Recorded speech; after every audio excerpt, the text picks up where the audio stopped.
Welcome back to Rumki's diary. কেমন আছেন সবাই? আজকে অনেক দিন পর আমি হাঁটতে বেরিয়েছি, প্রায় 1 মাস পর, 1 মাসের ওপরে। কারণ আগের মাসে আমি ইন্ডিয়া গেছিলাম, এসে আর স্টার্ট করা হয়নি ওয়াকিং। তো আজকে আমি বেরিয়ে পড়লাম। আজকে ওয়েদারটাও খুব ভালো রোদ উঠেছে, প্লেজেন্ট ওয়েদার। তো রাস্তায় কেউ নেই, আমি আবার সঙ্গে একটা জলের বোতলও নিয়ে নিয়েছি। আজকে ওয়েদারটা এতই ভালো যে আমাকে কোনো জ্যাকেটও পরতে হয়নি। এরকম ওয়েদার থাকলে খুব মজা লাগে, কারণ জ্যাকেট পরে বেরোলে ভালো লাগে না। তো খুব ভালোভাবে হেঁটেছি আজকে, খুব মজা করে হেঁটেছি। আর এদিকে আমাদের নতুন দরজা জানলা সব চলে এসছে। আমাদের বাড়ির নিচের ঘরটা রিনোভেশন হচ্ছে, হলঘরটা আমরা এক্সটেন্ড করছি, ওই জন্য নতুন জানলা দরজা সব এসছে। কারণ এবার নেদারল্যান্ডের ওয়েদারটা এতই খারাপ যে কবে এটা লাগাবে পর লোকালি ওয়েদার দেখে ডেট ফিক্স করছে। একটু পরে আদিকাকে নিয়ে যাবো ব্যালেট ক্লাসে। তোকে টিচার লাস্ট উইকে বলে দিয়েছে সবাইকে যে বার্ন করে যেতে। ওদের কদিন পরেই কনসার্ট হবে, ব্যালেট কনসার্ট হবে। যখনই প্রত্যেক বছর সেশন শেষ হয় তখন একটা করে কনসার্ট হয়, তারপর ক্লোজ হয়ে যায়। তো এই বার্ন করতে বসেছি এখন, অনেক টাইম লাগে, কারণ বড় চুল তো আমি ঠিক ম্যানেজ করতে পারি না। তো কোনো রকমের বার্নটা আমি করে দিলাম। তো হেয়ার স্প্রে দিয়ে আমি সেট করে দিলাম, কারণ হেয়ার স্প্রে খুব একটা আমি লাগাতে চাই না, কিন্তু মাঝে মাঝে দিতে হয় যখন এই বার্ন এসব করি, প্রোগ্রামের জন্য যখন করতে হয়। আর ওকে আমি বললাম, আমি যতক্ষণ বার্নটা করছি তুই ভারতনাট্যম থিওরি পড়, আর ওরা সামনেই পরীক্ষা, আর থিওরি অনেক পড়তে হয়। তো বসে বসে থিওরি পড়ছে না, আমি ওর চুলটা কোনো রকমে সেট করে দিলাম, বার্ন করে দিলাম। স্কুলেতে কিছু পড়াশোনার চাপ থাকে না, কিন্তু যখনই ভারতনাট্যম ওর এক্সাম আসে ওকে বেচারা অনেক পড়তে হয়, কিছু করার নেই, থিওরি তো পাস করতেই হবে।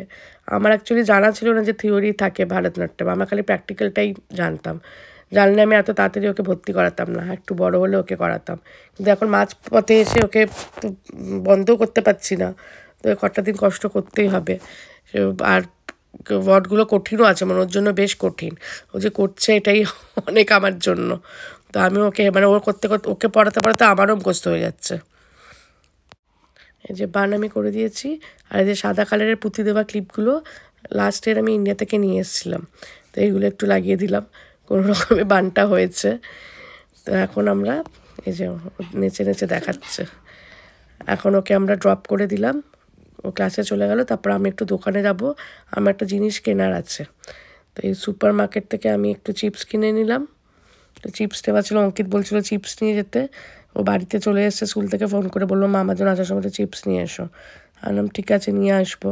কিন্তু দোকানে আমি যেই কাজে গেছিলাম সেই একটা জিনিস কিনতে, অ্যাকচুয়ালি থেকে কদিন পরে ফ্রেন্ডদের সঙ্গে বার্থডে পার্টি সেলিব্রেট করবে, তো ওই নেমন্তন্ন করার জন্য কার্ড পাওয়া যায়, সেগুলো কিছুতেই আমি খুঁজে পেলাম না দোকানে। সেজন্য আমার যার জন্য আসা সেটা হলো না। তো দেখি একটা বাড়িতে ব্ল্যাঙ্ক কার্ড আছে, তার মধ্যে আমি লিখে পাঠিয়ে দেবো। এই দেখুন ওরিও এখানে ঘুমাচ্ছে, বা ওর বেডটা নোংরা করে দিয়েছে, তো ওটা ধুতে দেওয়া হয়েছে। আর এই যে লিমো আরেকদিকে ঘুমাচ্ছে। কত পুরনো জামা কাপড় বেরিয়েছে, জামাগুলো ছোট হয়ে গেছে। ও আদ্রিকারও আছে, আমারও আছে। প্রত্যেক বছর সামার আর উইন্টারের সময় আমি জামাগুলো ফেলে দিই। পুরনো জামা ফেলার একটা জায়গা আছে, ওখানে গিয়ে আমি এটা ড্রপ করে দিয়ে আসি। আর আজকে আমাদের বাড়িতে হচ্ছে শুটকি, অনেক দিন পর বাড়িতে শুটকি রান্না হলো।